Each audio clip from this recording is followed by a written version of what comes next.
قسط 22 کے ٹیزر کا آغاز ایک گہری اور پراسرار فضا کے ساتھ ہوتا ہے جہاں مرکزی کردار کی داخلی کیفیت اس بات کا اشارہ دیتی ہے کہ وہ شدید تنہائی اور الجھن کا شکار ہے۔ اس کی زندگی جیسے ایک ایسی گتھی بن چکی ہے جسے سلجھانے کی ہر کوشش اسے مزید پیچیدگیوں میں دھکیل دیتی ہے۔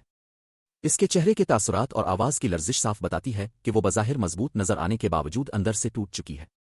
اسی دوران جنید کا وہ اعتراف ایک بار پھر موضوع بنتا ہے جس نے مائرہ کی دنیا ہلا کر رکھ دی تھی۔ مائرہ نے اس سے صاف لفظوں میں پوچھا تھا کہ کیا اس کی زندگی میں کوئی دوسری عورت ہے، اور جنید نے نہایت سنجیدگی سے جواب دیا تھا کہ ہاں، ایک دوسری عورت ہے جس سے وہ محبت کرتا ہے۔ یہ الفاظ کسی خنجر کی طرح مائرہ کے دل میں اترتے ہیں، مگر معاملہ صرف اعتراف تک محدود نہیں رہتا بلکہ جنید یہ بھی اعلان کرتا ہے کہ وہ دوسری عورت اب ان کی زندگی میں قدم رکھنے والی ہے۔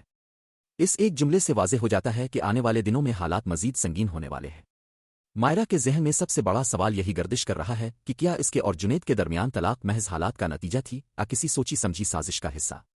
وہ براہ راست پوچھتی ہے کہ کیا اس کی اور جنید کی ڈیورس کروانے میں کسی اور کا ہاتھ تھا؟ جواب میں اعتراف کیا جاتا ہے کہ ہاں، میں چاہتی تھی کہ تم دونوں کا طلاق ہو جائے۔ تاہم ساتھ ہی یہ بھی کہا جاتا ہے کہ اتنی جلدی سب کچھ ہو جانا میرے لیے بھی حیران کن تھا۔ اس مکالمے سے یہ تاثر ملتا ہے کہ رشتوں کے پیچھے کچھ پوشیدہ محرکات اور ذاتی مفادات کار فرما تھے۔ گویا مائرہ کی ازدواجی زندگی کو ختم کرنے کے لیے حالات کو ایک خاص سمت دی گئی۔ یہ انکشاف نہ صرف مائرہ کے لیے صدمہ ہے بلکہ اس کے اعتماد کو بھی چکنا چور کر دیتا ہے۔ وہ یہ سوچنے پر مجبور ہو جاتی ہے کہ آیا اس کی محبت کبھی سچی تھی بھی یا نہیں؟ کیا جنید پہلے ہی کسی اور کے قریب تھا، پھر اسے جان بوجھ کر دور کیا گیا تاکہ کوئی اور اس کی جگہ لے سکے؟ ان سوالات کا بوجھ اس کے چہرے اور لہجے میں صاف جھلکتا ہے۔ ادھر ایک اور محاذ کھلتا دکھائی دیتا ہے جہاں رہائش کے مسئلے پر تنازع شدت اختیار کر لیتا ہے۔ ایک کردار سخت لہجے میں کہتا ہے کہ جب میں نے واضح کر دیا ہے کہ میں اپنا گھر کرائے پر نہیں دینا چاہتی تو پھر کیوں بار بار تنگ کیا جا رہا ہے؟ اس جملے میں صرف غصہ نہیں بلکہ ایک دفاعی کیفیت بھی ہے، جیسے ہر کوئی اپنے حصے کی زمین اور اختیار بچانے کی جنگ لڑ رہا ہو۔